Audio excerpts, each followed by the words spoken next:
मित्रांनो, मागच्या लेक्चरमध्ये आपण फूड पॉयझनिंग पार्ट 1 पाहिलं. पार्टमध्ये आपण जनरल इन्फॉर्मेशन पार्ट 1 मध्ये आपण जनरल इन्फॉर्मेशन ऑफ डिसीज वगैरे आपण पाहिलेलं आहे. आता पार्ट 2 मध्ये आपण ट्रीटमेंट, प्रिव्हेन्शन, सर्व्हिलन्स, मॉनिटरिंग हे आपण पाहणार आहोत. नमस्कार मित्रांनो, MPW लर्निंग सेंटरमध्ये पुन्हा एकदा तुमचं मनपूर्वक स्वागत आहे. मागील भागात आपण फूड पॉयझनिंग, अन्नविषबाधा या रोगाची व्याख्या, प्रकार, कारक जीव, रिझर्वियर, सोर्स ऑफ इन्फेक्शन, प्रसाराचा मार्ग, इन्क्युबेशन पिरियड, पॅथोजन्सिस, क्लिनिकल फीचर आणि कॉम्प्लिकेशन याचा अभ्यास केला.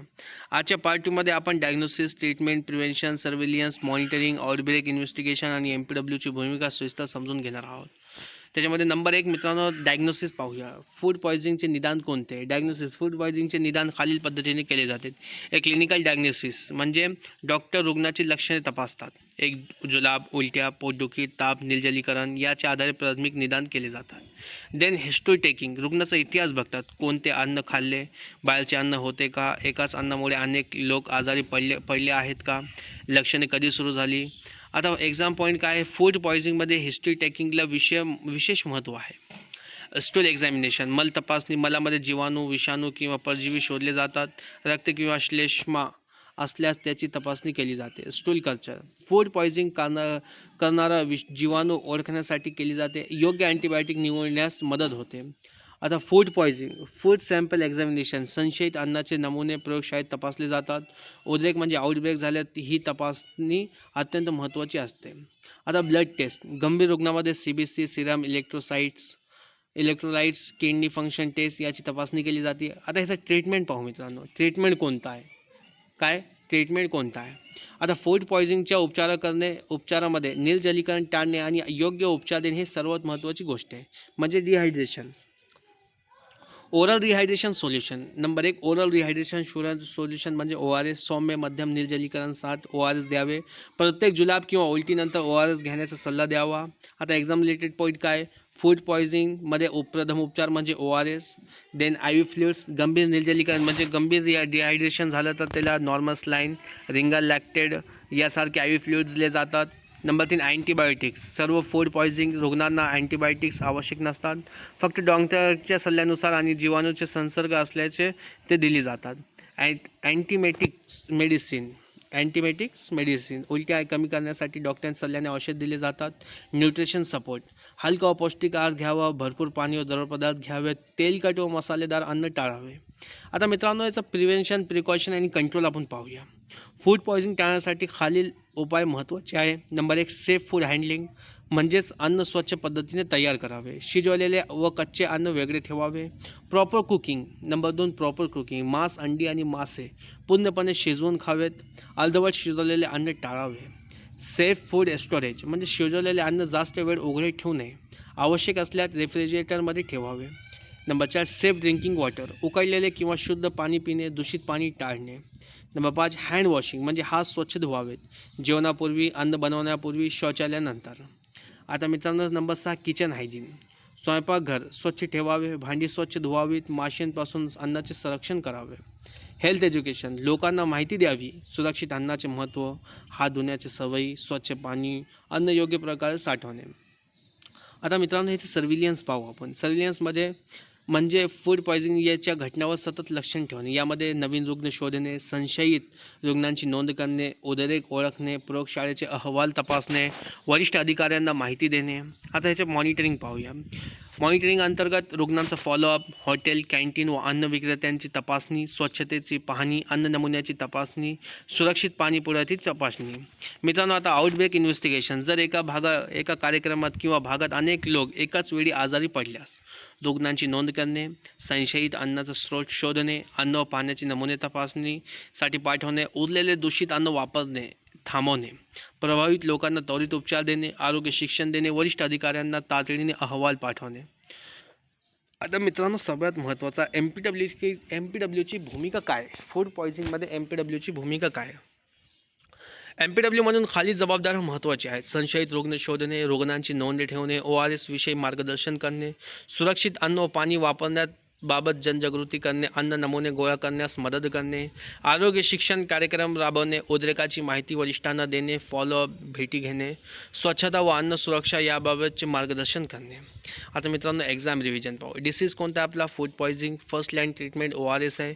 सिव्हिअर डिहायड्रेशन IV फ्लुइड्स आहे. स्टूल कल्चर, बॅक्टेरियल कॉज ओळखण्यासाठी prevention, safe food, safe water, hand washing आहे. MPWचा रोल जे आहे तर case detection, ORS guidance, health education, outbreak reporting. ठीक आहे मित्रांनो, आता most important MCQ for exam related. Number 1, food पॉयझनिंगमध्ये प्रथम उपचार कोणता आहे? ORS म्हणजे ओरल रिहायड्रेशन सोल्युशन. फूड पॉयझनिंगचा संशयित स्त्रोत शोधण्यासाठी कोणती तपासणी महत्त्वाची आहे? Food sample examination. Food poisoning टाळण्यासाठी सर्वात महत्त्वाचा उपाय कोणता आहे? सुरक्षित अन्न, सुरक्षित पाणी आणि हात स्वच्छ धुणे. फूड पॉयझनिंगमध्ये स्टूल कल्चर का केली जाते? म्हणजे जीवाणू ओळखण्यासाठी केली जाते. MPWची महत्त्वाची भूमिका, MPWची महत्त्वाची जबाबदारी कोणती? सर्वेलियन्स, ORS, मार्गदर्शन, हेल्थ एज्युकेशन आणि आउटब्रेक रिपोर्टिंग करणे. आज आपण फूड बॉर्न डिसीज मित्रांनो, आज आपण फूड पॉयझनिंग, अन्न विषबाधा या विषयाचे diagnosis, treatment, prevention, surveillance, monitoring, outbreak, investigation आणि MPWची भूमिका सविस्तर समजून घेतली. यासह तुमची वॉटरबॉर्न डिसीज पूर्ण झाली. वॉटरबॉर्न डिसीज सिरीज पूर्ण झाली. पुढील मालिकेत आपण वेक्टरबॉर्न डिसीज सिरीज सुरू करू. त्यातील पहिला आणि सर्वात महत्त्वाचा विषय म्हणजे असेल आपला मलेरिया. मित्रांनो, हे वॉटरबॉर्न डिसीज सिरीज जी होती आपली ते आज पूर्ण झाली.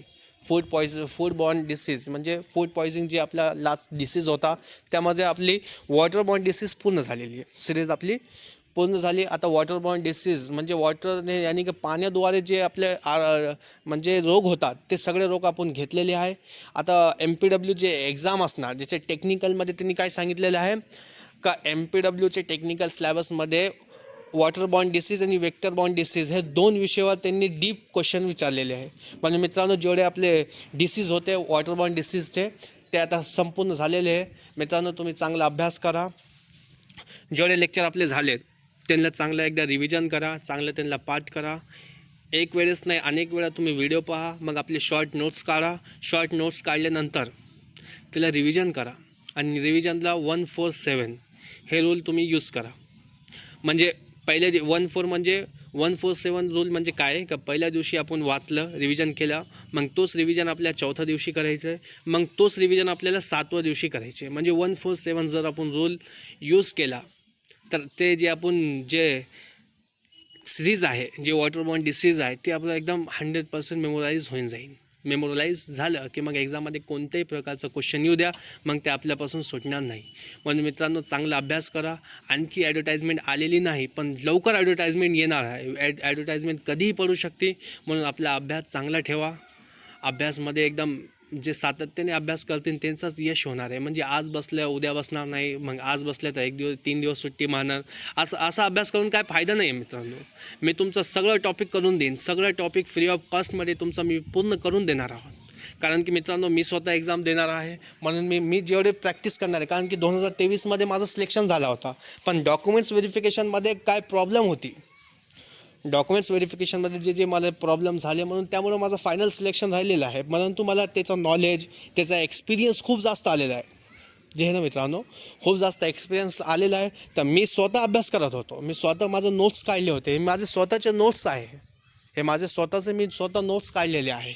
म्हणून मी हे तुमच्यासोबत मी शेअर करतो आहे. कारण की माझ्यामुळे जर कोणाचा जर फायदा होत असेल तर ते चांगलं आहे ना मित्रांनो.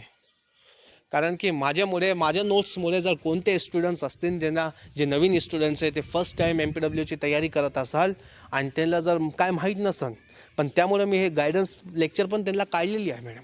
मित्रांनो, अगदी सगळ्यात महत्त्वाचं मित्रांनो, तुम्हाला 3 गोष्ट लक्षात ठेवायची आहे. जर तुम्हाला MPWची पोस्ट जर तुम्हाला मिळवायची असेल तर 3 गोष्ट लक्षात ठेवा.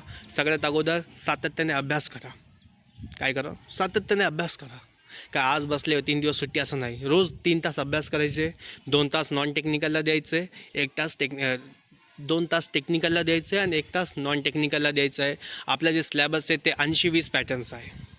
म्हणजे 20 क्वेश्चन आपले नॉन टेक्निकलचे असते आणि 80 क्वेश्चन आपले टेक्निकलचे असतात. तर मित्रांनो, त्यामधलं आपलं वॉटरबॉर्न डिसीज हे सिरीज पूर्ण झाली. आता हे सिरीज जे आहे तर माझं जे यूट्यूब चॅनल आहे MPW लर्निंग सेंटर चॅनलमध्ये प्लेलिस्टमध्ये मी सगळे डिसीज एकसोबत प्लेलिस्टमध्ये टाकलेले आहे. तुम्ही एक डिसीज प्ले करा ते ऑटोमॅटिक पूर्ण डिसीज तुमचे एका मागं ते पूर्ण डिसीज चालते. प्लेलिस्ट मी तयार केलेली आहे. जशी आता वॉटरबॉर्न डिसीजची मी प्लेलिस्ट तयार केली, तशीच मी वेक्टरबॉर्न डिसीजची पण प्लेलिस्ट तयार करणार आहे. तुम्ही जे डायरेक्ट आपल्या प्लेलिस्टमध्ये जायचं, वॉटरबॉर्नचे प्लेलिस्टमध्ये गेले तर वॉटरबॉर्न डिसीज तुम्हाला सगळे भेटते.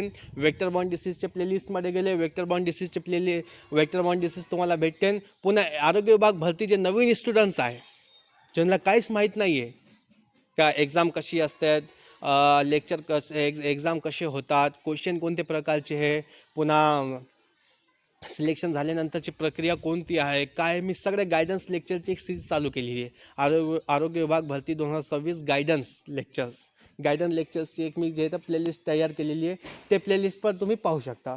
तोपर्यंत मित्रांनो, चांगला अभ्यास करा. यश तुमचंच आहे. Positive be thinking, be positive राहायचा. कोण काय, कारण की मित्रांनो कॉम्पिटिशन खूप जास्त आहे, लक्षात ठेवा. कॉम्पिटिशन खूप जास्त आहे, हे लक्षात ठेवा. म्हणून आपली एक मेंटॅलिटी चांगली ठेवायची आहे, चांगलं सातत्याने अभ्यास करायचा आहे. आपल्या अभ्यासावर, आपल्या एज्युकेशनवर, आपली जे अभ्यास आहे त्याच्यावर आपल्याला खूप ट्रस्ट पाहिजे. मग नंतर आपलं सिलेक्शन होणारच, म्हणजे पक्का होणार.